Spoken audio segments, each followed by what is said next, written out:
हज करने के लिए जा रहा है, वहां कोई उसको हाजी के रूप में नहीं मानता, वहां पे कोई उसको इस्लाम के रूप में नहीं मानता, वहां उसको हिंदू नाम से संबोधित किया जाता है, तो वहां तो किसी को परेशानी नहीं होती है। हमेशा से हिंदू राष्ट्र था, आप ये मान रहे हैं, तो फिर उसे बनाने की जद्दोजहद और कवायद क्यों? भारत हिंदू राष्ट्र था, है और वर्तमान में भी रहेगा। जैसे ही कोई कुछ छापता है उसके वहां पर अधिकारी पहुंच जाते हैं। देखिए ऐसा नहीं है, आपके यहाँ तो नहीं कभी पड़ा छपा।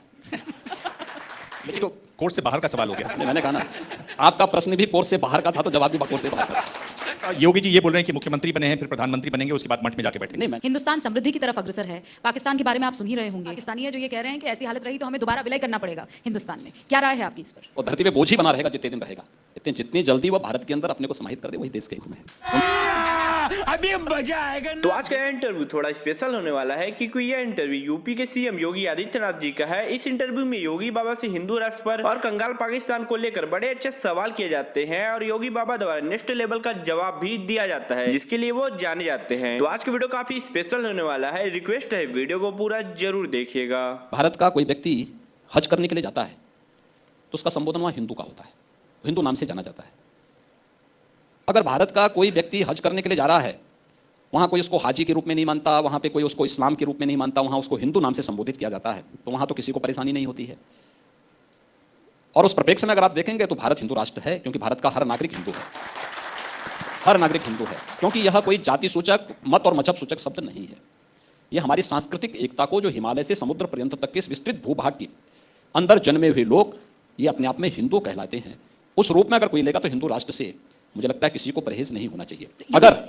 अगर आप इसको मत, मजहब या संप्रदाय के साथ जोड़ रहे हैं तो इसका मतलब हम हिंदू को समझने की भूल कर रहे हैं।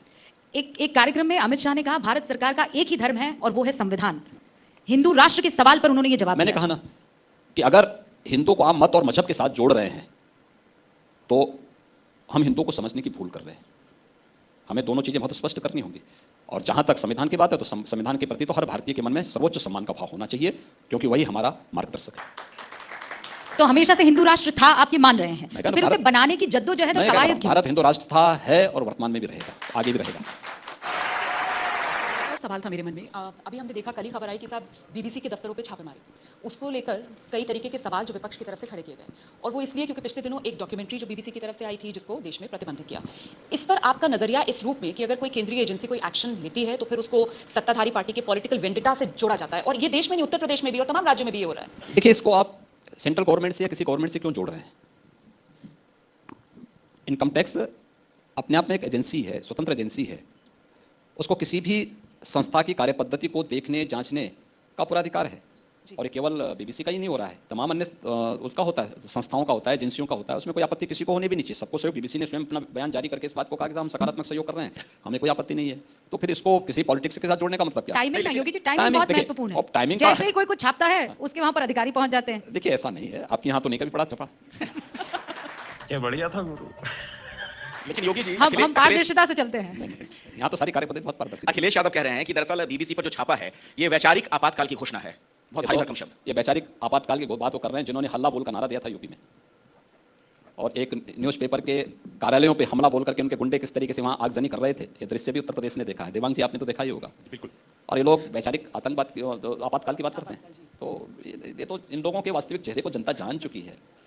इसलिए ये लोग न बोलें तो मुझे लगता है कि राजनीति में कुछ दिन के बाद लोग थोड़ा इनके चेहरे को भूल करके जब नए सिरे से आएंगे, लोग बोलेंगे चलिए ठीक है। जब रोज बोलेंगे ना तो हमारे लिए एक उर्वरा भूमि तैयार कर देते हैं लोग चुनाव के लिए। आपको कोई जवाब नहीं देना है, मैं आपसे सवाल भी पूछूंगा और जवाब भी मैं ही दूंगा। आपको केवल एक चुनना है उसमें से। तैयार हैं आप? ऑप्शन देंगे, चुनना है आपको। अभी मजा आएगा ना भिड़ो। ये बताइए कि आप मुख्यमंत्री बने 2 बार, तो ज्यादा खुशी आपको कब हुई, पहली बार या दूसरी बार? मुझे खुशी तब हुई थी जिस दिन मैंने योगी के रूप में दीक्षा ली थी, सबसे ज्यादा खुशी उसमें हुई थी, और मैं उसी रूप में रहना पसंद करूंगा। योगी जी तो कोर्ट से बाहर का सवाल हो गया। मैंने कहा ना, आपका प्रश्न भी कोर्ट से बाहर का था तो जवाब भी कोर्ट से बाहर का था। तो भविष्य में आप खुद को केंद्र में देखना चाहेंगे या राज्य में? मैं अपने मठ में देखना चाहूंगा। ये तो हेडलाइन बन जाएगी आगे, मतलब क्या आप संन्यास की बात कर रहे हैं? मैं सन्यासी हूं, लेना क्या? मैं तो ऑलरेडी उसको बहुत पहले, आज से 30 साल पहले ले चुका हूं। नहीं, पर अब तो आप राजनीति में हैं, क्या आप? मैं राजनीति, मेरा फुल टाइम जॉब नहीं है, कभी मैंने इस बात को नहीं कहा, कभी नहीं। मैंने राजनीति को कभी भी अपना सब कुछ मान करके नहीं किया। हाँ, एक जिम्मेदार नागरिक के नाते और एक योगी नेतृत्व देने की सामर्थ्य भी रखता है, इस दृष्टि से उस चुनौती को स्वीकार किया है और मेरा मानना है कि मेरा वास्तविक गंतव्य एक योगी के रूप में ही अंतिम अपनी दिनचर्या को आगे बढ़ाने की होनी चाहिए। तो अब मजा आया।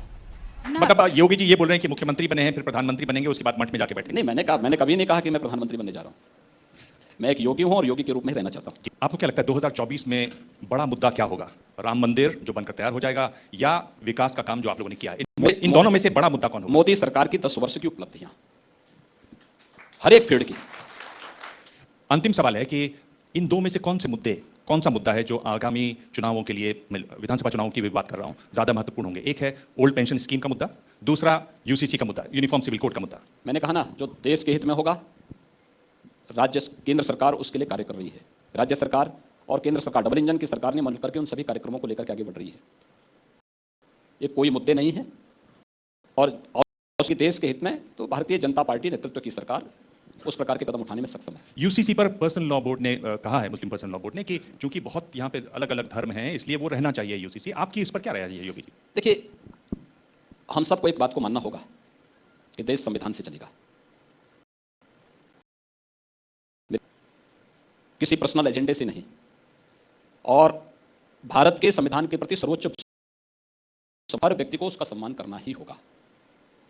मैं ही शब्द इसलिए कह रहा हूं क्योंकि अगर हम एक राष्ट्र के रूप में भारत को समृद्धि की ओर अग्रसर करना चाहते हैं तो 140 करोड़ लोगों की जिम्मेदारी बनती है कि हम सब मिलकर के भारत के संविधान के प्रति सर्वोच्च सम्मान का भाव रखें और अपने पर्सनल एजेंडे को, वह किसी जाति, मत और मजहब का हो, क्षेत्र, भाषा का हो या किसी पर्सनल लॉ का हो, उसको अगर अपने दायरे में सीमित रखेंगे तो देश के हित में होगा और सबके हित में होगा। ये तो यही बातें तो बाद में याद आती हैं। एक आखिरी सवाल पड़ोसी मुल्क को लेकर है।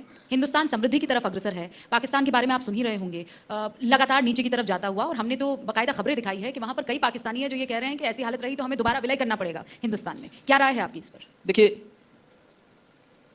श्री अरविंद ने पाकिस्तान के बारे में बहुत स्पष्ट घोषणा की थी कि आध्यात्मिक जगत में पाकिस्तान कोई वास्तविकता नहीं है।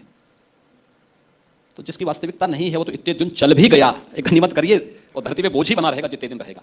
जितनी जल्दी वह भारत के अंदर अपने को समाहित कर दे वही देश के हित में है, उनके हित में होगा।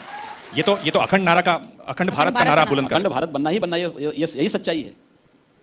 ये जो आप कतनी और करनी वाली बात कर रहे थे उसी पर तो आपका ब्लूप्रिंट तैयार नहीं हो रहा है। करने दीजिए, अभी आने चलने दीजिए, अभी बहुत सारी चीजों को भोज के गर्त में रखना चाहिए। बहुत बहुत शुक्रिया।